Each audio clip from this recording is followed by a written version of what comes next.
Perkenalkan, nama saya Salihuddin. Di sini saya akan menjawab beberapa pertanyaan-pertanyaan middle test dari mata kuliah Filsafat Timur yang diampu oleh dosen atau Bapak Syafi'i. Langsung saja kepada pertanyaannya. Apa saja sih poin-poin penting setiap pertemuan itu, dan juga jelaskan apa isinya. Yang pertama yang dapat saya tangkap yaitu tentang filsafat timur dan dijelaskan oleh Bapak, dan beberapa yang dapat saya tangkap mungkin tidak terlalu banyak. Apa sih filsafat timur itu? Filsafat timur yaitu filsafat bagian timur dan bagian Asia. Apa saja sih di bagian timur bagian Asia itu? Seperti misalnya filsafat Taiwan, Jepang, filsafat India, Cina, dan lain-lainnya. Filsafat timur itu sendiri sebenarnya filsafat yang ada dan sudah muncul sebelum filsafat barat, akan tetapi terlambat tenar, seperti itulah, terlambat viral kalau di zaman sekarang.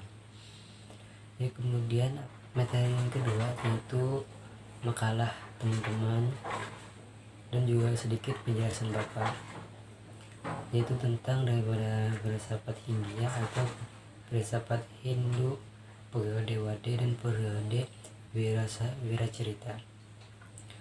Filsafat Hindia ini dulunya mereka meyakini bahwa akal budi itu adalah suatu hal yang terpenting pada diri manusia. Sedangkan di dalam filsafat Hindia klasik, akal budi adalah suatu tempat atau cara untuk mengetahui yang mana yang buruk dan yang baik, seperti itu. Sedangkan periode Hindu Wade ini yaitu datangnya ditandai dengan kedatangan bangsa Arya dan penyebarannya di India. Disebutnya periode Wade karena literatur dan sistem mereka yaitu bersumber daripada Wade. Kemudian periode Wade ini terbagi menjadi dua, yaitu periode awal dan periode akhir. Periode awal ini konsepnya yaitu percaya kepada Tuhan dan kepada dewa-dewa mereka. Kemudian sedangkan periode yang kedua atau periode akhir yaitu dimulai dari penggunaan pustaka-pustaka suci yang mereka miliki pada zamannya. Banyak sekali pustaka-pustaka suci itu, diantaranya pustaka-pustaka Brahma dan pustaka-pustaka Heruveda dan pustaka-pustaka lainnya. Dari beberapa pustaka tadilah ditemukan beberapa ide tentang kemasyarakatan, sosial, politik, ekonomi, kebudayaan, dan tentang kemasyarakatan lainnya. Kemudian di periode Wiracarita bisa juga disebut dengan periode epik atau periode hikayat kepahlawanan. Di periode ini berkembangnya beberapa Upanishad atau sejarah-sejarah yang tertua, dan juga timbulnya sistem filsafat Darshana, hikayat Ramayana dan Mahabharata. Di dalam periode ini berpedoman tinggi sejarah pasif sebagai Upanishad ke dalam Buddhisme dan ke dalam Bhagavad Gita. Kemudian pertemuan ketiga yaitu makalah teman-teman yang teman-teman sampaikan dan juga materi dari Bapak, yaitu makalah itu yang berjudul tentang filsafat Hindu periode Sutra dan periode Sahalasik. Yang pertama, periode Sutra. Periode Sutra ini sudah ada sejak sekitar 200 Masehi yang lalu. Periode ini merupakan ditulisnya bentuk pemikiran-pemikiran filsafat dalam bentuk sutra, yaitu dalam ungkapan pendek, sederhana, halus, padat, singkat, dalam bentuk bahasa Sanskerta. Di zaman ini, filsafat sudah sangat sedemikian rupa sulit untuk dipahami dan sulit untuk disederhanakan. Oleh karena itu, banyaknya rangkuman atau skema filsafat yang padat dan ringkas. Di masa Paradiso Suta barulah timbul beberapa renungan dan pemikiran-pemikiran, dan renungan dilakukan dengan kesadaran dan penuh kebersamaan. Dan secara cermat, berbagai aliran pun bertoleransi antara pemikiran satu dengan yang lainnya. Kemudian pertemuan yang keempat yaitu makalah teman-teman yang berjudul Agama Filsafat Hindia atau Hindu. Filsafat Hindia ini mengajarkan tentang berbaur dan berteman dengan alam. Justru tidak sebaliknya. Filsafat Hindia ini sering dikaitkan dengan mistik pada adanya logika dan intuisi supranatural. Sedangkan filsafat Hindu itu sendiri yaitu tatanan-tatanan tentang pemikiran-pemikiran filsufnya daripada ungkapan-ungkapan pemikiran mereka tentang agama. Kemudian ajaran filsafat Hindia atau Hindu diantaranya yaitu satu, Jnana, yaitu jalan menuju keselamatan melalui penghayatan yang paling dalam dengan meluburkan dirinya kepada sesuatu atau realitas yang mutlak. Ajaran yang kedua yaitu Bhakti. Dengan sikap Bhakti ini yang merupakan cinta anugerah dari Tuhan yang religius dalam menyerahkan diri secara total. Kemudian ajaran yang ketiga yaitu Karma, sesuatu yang dilakukan secara pantas, yaitu segala sesuatu yang ada di bawah ikatan waktu dan keinginan, yaitu keinginan untuk hidup dan berbuat, itu juga disebut karma. Kemudian pertemuan yang kelima yaitu makalah juga dari teman-teman yang berjudul Filsafat Buddha. Filsafat Buddha ini ada sejak abad ke-6 sebelum Masehi sampai sekarang. Agama Buddha sendiri berpegang kepada Tripitaka karena di dalamnya ada sabda dan ajaran Sang Yang Buddha Gautama, ajaran Buddha yang sering disebut dengan Dharma yang bertujuan untuk mencapai kebahagiaan sejati. Buddha sendiri memiliki beberapa ajaran. Yang pertama ajaran tentang Tuhan, namun Buddha ini tidak terlebih dahulu untuk mengajarkannya, tetapi lebih mengajarkan kepada daka yang telah melekat kepada diri setiap orang. Sedangkan daka itu artinya yaitu keputusasaan, kesedihan, dan ketidakpuasan. Ya, jadi kita harus melewati daka itu dulu. Setelah kita memahami betul dan bisa melawan itu semua, baru kita bisa mempelajari tentang ajaran Tuhan di agama Buddha. Ajaran yang kedua yaitu kosmologi ajaran Buddha. Di antara penyataan tentang alam, menurut mereka alam ini adalah alam yang timbul dari sebab-sebab ciptaan sebelumnya, dan juga alam ini tidak kekal. Lanjut kepada pertanyaan yang kedua tentang metode manakah yang lebih relevan untuk menjawab pertanyaan-pertanyaan pada zaman sekarang, dan manakah apalah terutama pada persoalan-persoalan filsafat. Langsung saja, di antara filsafat timur yang dapat saya pahami, mungkin yang lebih cocok yaitu filsafat India dan filsafat Teisme. Kenapa? Karena filsafat India dan filsafat Teisme ini hampir lebih mengutamakan tentang alam seperti itu.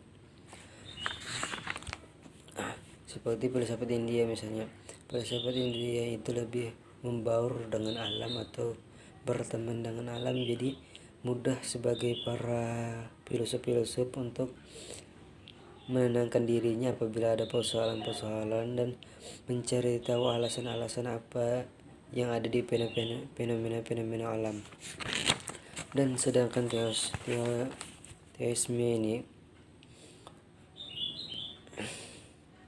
belajar dari cara hidup alam, yaitu berbuat kebajikan, selalu berbuat kebaikan.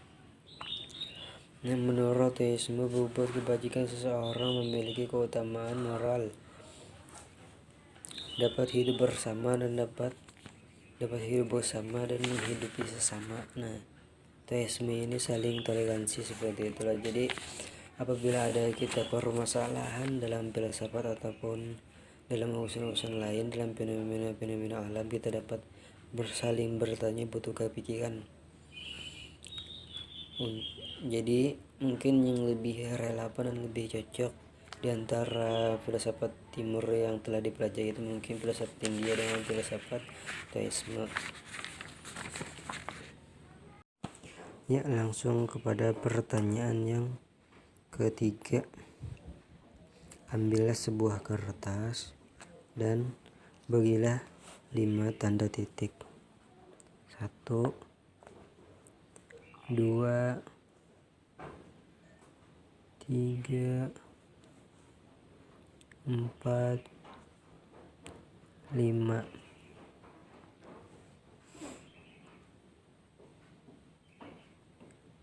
Lalu beri garis kelimanya.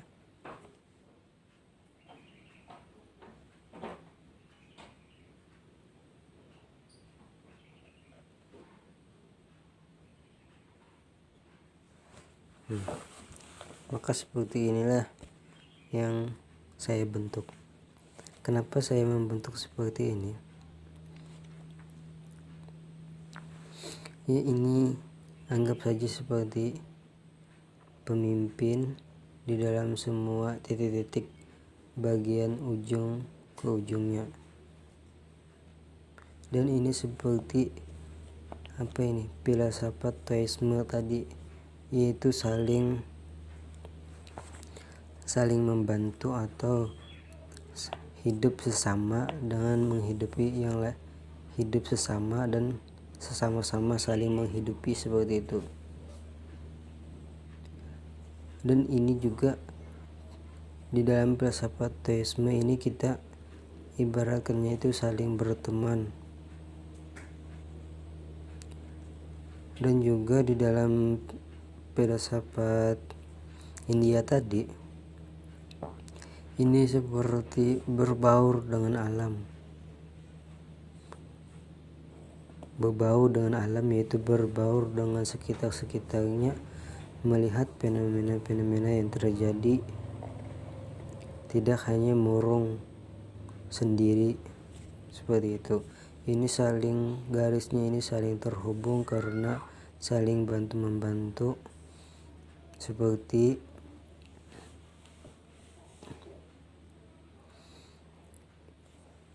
ada yang ketiga kalau tidak salah, itu filsafat apa itu? Filsafat Hindu. Yang mungkin seperti inilah mungkin yang dapat saya tangkap dari 5 titik tentang pelajaran dan pelajaran sebelumnya, itu seperti saling toleransi ada di filsafat Hindu juga, kemudian ini di filsafat teisme ada juga, itu di filsafat India tadi ada juga, ini saling berbaur. Kemudian di filsafat teisme ini beratkan saling berbaur antara teman ke teman, dan kemudian saling menolong antara sesama-sesamanya. Ya, kemudian lanjut saja kepada pertanyaan yang keempat, yaitu apakah kalian setuju bahwa penderitaan itu awal dari kebahagiaan, atau melalui penderitaan kita akan mencapai kebahagiaan? Ya, mungkin kalau menurut saya pribadi kurang setuju dengan katanya penderitaan, tapi bisa diganti dengan kata ujian, karena ujian lebih cocok agar bisa berusaha dan mencapai kebahagiaan itu. Mungkin kata penderitaan ini sangatlah menyedihkan, bahkan dianggap sangat susah untuk mencapai kebahagiaan itu tadi. Walaupun seolah-olah musibah-musibah yang didapat itu sama halnya, tapi dengan kata penderitaan tadi itu mungkin itu akan menyudutkan seseorang. Tapi jika diganti dengan suatu kata ujian, mungkin orang itu akan berusaha dan mampu mencapai kebahagiaan itu tadi. Mungkin kalau dengan kata penderitaan tadi saya kurang setuju, tapi kalau dengan kata ujian atau agar menjadi sebuah usaha dan mencapai kebahagiaan, mungkin saya sangat setuju. Tapi apabila tetap menggunakan seperti penderitaan itu mungkin kata-kata yang sangat menyedihkan. Jadi kalau orang-orang yang selalu mendengar dengan kata penderitaan itu seolah-olah susah untuk mencapai suatu kebahagiaan, seolah-olah sangat sulit, seolah-olah hal-hal yang sesuatu penderitaan itu ibaratkan jauh dari kebahagiaan, seperti itulah. Mungkin lebih cocoknya kata-kata ujian, karena dengan kata ujian tadi kita akan sedikit lebih bersemangat, karena dengan ada ujiannya kita bisa berusaha lebih untuk mencapai kebahagiaan tadi. Karena kata-kata ini juga sangat mendomisili terhadap seseorang dalam memikirkan sesuatu, seperti itulah. Kemudian ya, kalau dengan kata penderitaannya tadi itu kurang setuju, tapi kalau tentang musibah-musibah yang kita dapat untuk mencapai kebahagiaan, mungkin itu saya sangat setuju, karena itu bukan kehendak saya yang ingin saya lakukan, seperti itulah. Lanjut kepada pertanyaan yang terakhir, yaitu yang kelima, tentang bagaimana pendapat kalian terhadap filsafat? Apakah ada proses dalam menanggulangi atau dalam penyembuhan COVID-19? Jelaskan bagaimana argumen kalian. Kalau menurut saya pribadi, untuk menyembuhkan COVID-19 menggunakan metode filsafat ataupun filsafat timur itu sangat susah, bahkan tidak mungkin. Tetapi kalau menanggulangi untuk terjadinya kembali di kedepannya nanti, nah mungkin itu para pemikir filsafat mampu, karena kebanyakan daripada pemikir filsafat ini sudah berpikir terlebih dahulu ke depannya akan terjadi seperti apa, walaupun tidak akurat, tapi setidaknya mereka mampu telah berpikir jauh lebih ke depan. Jadi mereka akan bisa untuk saling sosialisasi ataupun saling berkoordinasi terhadap sesama mereka, terhadap sesama manusia, dan terhadap sesama makhluk hidup, seperti itu. Kemudian orang-orang filsafat ini sudah jauh memiliki pemikiran yang mampu mencegah daripada berkelanjutannya COVID-19. Mungkin kalau kita pandang dari filsafat timur yang telah kita pelajari tadi, ada beberapa yang mungkin mampu menanggulangi, seperti filsafat Stoicisme tadi. Mereka memiliki misi keadilan dan kemanusiaan, yaitu etika dalam teisme yang mengajarkan manusia untuk hidup kembali kepada alam, belajar dari cara hidup alam, yaitu berbuat kebajikan atau berbuat kebaikan. Jadi kita sesama manusia itu mampu saling memberitahu bahwa seperti ini akan mampu saling menasehati sesama manusia, mampu saling mencegah sesuatu hal yang akan terjadi nanti ke depannya, walaupun kurang akurat, setidaknya mampu memikirkan apa hal-hal yang akan terjadi di masa depannya bagi para orang-orang pemikir seperti orang-orang filsuf. Dan juga seperti di filsafat India tadi, yaitu filsafat yang berbau dengan alam dan berteman dengan alam, seperti itu. Dimana filsafat ini mampu melajari keadaan alam mampu mempelajari fenomena-fenomena alam, dan mampu juga membuat para filosof-filosof dan pemikir-pemikir lainnya untuk membaca. Dengan filsafat ini, filosof-filosof dan pemikir-pemikiran filosof akan mampu untuk membaca situasi-situasi yang akan berlanjut. Jadi sesama makhluk hidup, mungkin para filsafat atau para filosof, pemikir-pemikir hebat akan saling menasihati kepada sesama manusia dan makhluk hidup, akan saling menjaga. Mungkin itu saja daripada jawaban saya. Apabila ada kurang dan salahnya mohon maaf. Mungkin itu. Wabillahi taufiq walhidayah. Assalamualaikum warahmatullahi wabarakatuh.